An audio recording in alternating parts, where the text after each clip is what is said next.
तो उसका असर थर्ड वेव की तरफ देखा जा रहा है। ठीक, अभिषेक रहिए जरा आप साथ। वहीं देखिए, अगर राजस्थान की तस्वीर देखें तो स्थिति वहां पर भी कुछ ऐसी है। राजस्थान के श्री गंगानगर में एक वैक्सीनेशन सेंटर की तस्वीरें जरा देखिए, कितनी चौंकाती हैं तस्वीरें। श्री गंगानगर में वैक्सीनेशन सेंटर पर भारी भीड़ की वजह से सोशल डिस्टेंसिंग की धज्जियां उड़ती दिख रही हैं।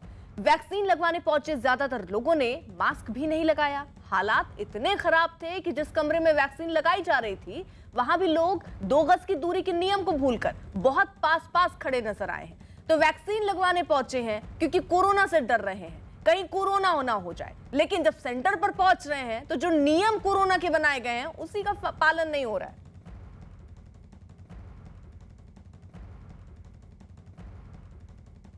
सचिन हमारे साथ मौजूद हैं और सचिन मनाली से, उस जगह पर जहां पर सैलानी और पर्यटक बहुत ज्यादा तादाद में, जैसे ही थोड़ी सी छूट मिली है तो लोग पहुंचने शुरू हुए हैं और अब सख्ती भी वहां पर की जा रही है। सचिन, संख्या क्या बताई जा रही है अभी तक? कितने लोग, कितने पर्यटक सैलानी वहां पर पहुंचे हैं और उनको नियंत्रण करने के लिए क्या प्रयास? जी हाँ, देखिए, अगर मैं बीते दिनों की बात करूँ तो मनाली में जो रोजाना 1000 से 1500 के करीब जो है यहाँ पर जो पर्यटक वाहन यहाँ पर पहुंच रहे थे, इस संख्या को देखकर लगा सकते हैं कि हिमाचल प्रदेश में कितने पर्यटक आ रहे हैं। क्योंकि मैं सिर्फ मनाली का जो आंकड़ा बता रहा हूँ कि रोजाना 1000 से 1500 पर्यटक वाहन जो मनाली पहुंच रहे हैं। हालांकि यहाँ पर जो जगह जगह पर जो आपको पुलिस के जवानों को भी जो तैनात किया गया और लोगों को वो जो यहाँ पर जो कोविड-19 के प्रति जो है जागरूक कर रहे हैं। लेकिन कई लोग ऐसे जो यहाँ पर जो नहीं मान रहे हैं और जो प्रशासन के द्वारा भी उन पर जो कड़ी कार्रवाई यहाँ पर की जा रही है। अगर मैं इसमें की स्थिति की बात करूँ तो अभी भी आप देखते हैं मनाली की खाली अभी यहाँ पर नजर आ रहा है, क्योंकि अभी जो आसपास के क्षेत्रों में जो लोग यहाँ पर जो घूमने के लिए गए हैं और यहाँ पर जो काफी कम संख्या में जो इसमें पर्यटक यहाँ पर मौजूद है। लेकिन जो पर्यटक से कई पर्यटक यहाँ पर अभी भी ऐसे मौजूद है जो यहाँ पर जो बिना मास्क के, और आप देखते हैं कि जैसे ही पुलिस के उनको जवानों को देखते हैं या फिर कैमरे को देखते हैं तो उसमें जो वो लोग यहाँ पर जो है मास्क लगाते हुए जो यहाँ पर नजर आ रहे हैं। तो मैं आपको बता सकता हूँ कि कहीं ना कहीं जो है इस तरह की जो लापरवाही यहाँ पर जो लोग कर रहे हैं, ये कहीं ना कहीं जो आने वाले समय में जो है काफी खतरनाक होती है। और प्रशासन के द्वारा, प्रदेश सरकार के द्वारा यहाँ पर कहा गया कि यदि लोग जो है लापरवाह होते गए और यदि वो कोविड-19 के नियमों का उल्लंघन नहीं करते तो कहीं ना कहीं जो एक बार फिर से जो यहाँ पर पाबंदियों को लगाया जाएगा। तो कहीं ना कहीं फिर जो एक बार फिर से देखा जाता है कि यहाँ पर जो एक बार फिर से जो है लोगों को जो जिस तरह पाबंदियां लगाई जाती है तो उसके बाद जो है काफी यहाँ पर जो है जरा साथ। अब ओडिशा की तस्वीरें भी दिखा दें। ओडिशा के गंजाम में वैक्सीनेशन सेंटर से हैरान करने वाली तस्वीरें आई। वैक्सीनेशन सेंटर पर लोगों की भारी भीड़ जुटी और इस दौरान वैक्सीन लगवाने के लिए लोगों की लंबी लंबी लाइनें दिखी। सोशल डिस्टेंसिंग नदारत दिखी, कोरोना के खतरे से बेपरवाह लोग दिखे, चेहरे पर मास्क नहीं और आपस में जरूरी दूरी जो बनानी चाहिए थी वो भी नहीं। तो ये ओडिशा की गंजाम की तस्वीरें आप देखिए। ऐसा लग रहा होगा आपको कोई रैली चल रही है या कोई मेला लगा हुआ है, लेकिन ये मेला और रैली की तस्वीर नहीं है, ये वैक्सीनेशन सेंटर की तस्वीर है जहां पर लोग कोरोना के डर से वैक्सीन लगवाने के लिए पहुंचे हैं। लेकिन वहां पहुंचने के बाद वो भूल गए कि कोरोना है भी।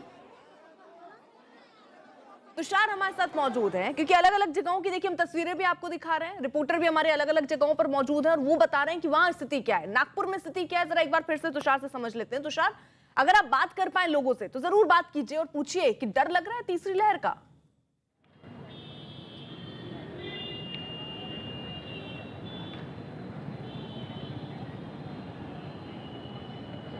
तुषार, आवाज पहुंच रही है आप तक? तो शायद तुषार तक आवाज नहीं पहुंच रही है, लेकिन ये तस्वीरें जिस तरीके की गवाही दे रही हैं लोगों की लापरवाही की, इससे कोई इनकार नहीं कर सकता है। अभिषेक भी हमारे साथ मौजूद है, प्रियंका भी हमारे साथ हैं और सचिन भी हैं। अभिषेक का जरा रुख कर लेते हैं। अभिषेक, केसेस महाराष्ट्र में क्या बढ़ रहे हैं? लोग क्योंकि लापरवाही कर रहे हैं और हर बार हमने देखा है जब केसेस बढ़ने शुरू होते हैं तो सबसे ज्यादा पहले महाराष्ट्र में ही दिखने शुरू होते हैं। जरा बताइए किस तरीके के हालात हैं फिलहाल?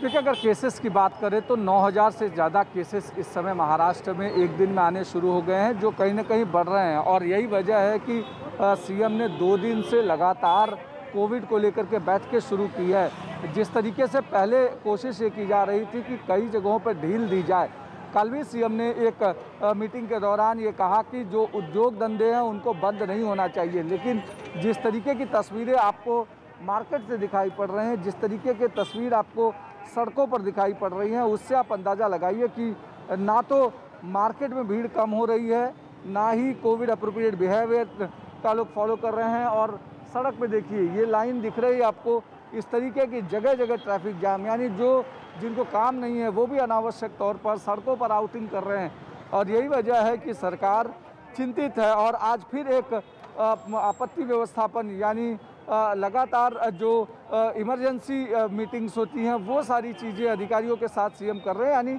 कोशिश ये की जा रही है कि कैसे कंट्रोल किया जाए, कैसे लोगों को राहत दी जाए, लेकिन लोग मानने के लिए तैयार नहीं हैं सरकारी नियमों को लेकर। ठीक है, जरा आप रहिए साथ। तो हम अलग अलग जगहों की तस्वीरें आपको दिखा रहे थे, किस तरीके के हालात बेकाबू हैं।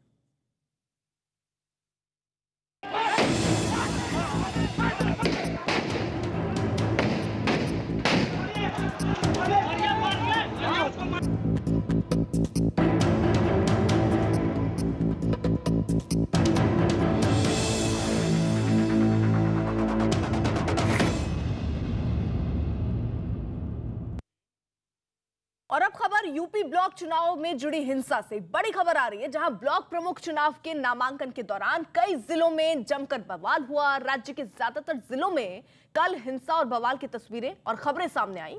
कुछ जगहों पर बमबाजी हुई, फायरिंग हुई। अलीगढ़ हो, लखीमपुर खीरी हो या गोरखपुर हो, पीलीभीत हो, गोंडा हो या देवरिया हो, सभी जगह से ऐसी तस्वीरें आई। कुछ जगहों पर हाथापाई और मारपीट की घटना हुई। घटना को काबू करने के लिए पुलिस ने कई जगह पर लाठीचार्ज का सहारा भी लिया। सीतापुर, जौनपुर, एटा, बहराइच, कानपुर, गोरखपुर और रायबरेली में जमकर बवाल हुआ। हिंसा की हैरान करने वाली तस्वीरें आई हैं सामने। अब इस पर सियासत भी शुरू हो गई है।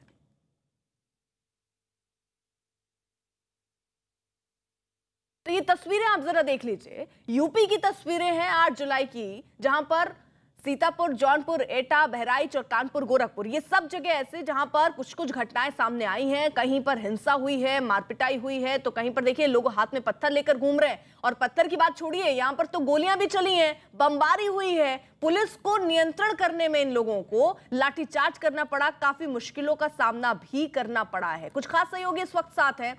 अजीत सिंह हमारे साथ लखनऊ से मौजूद है, उनका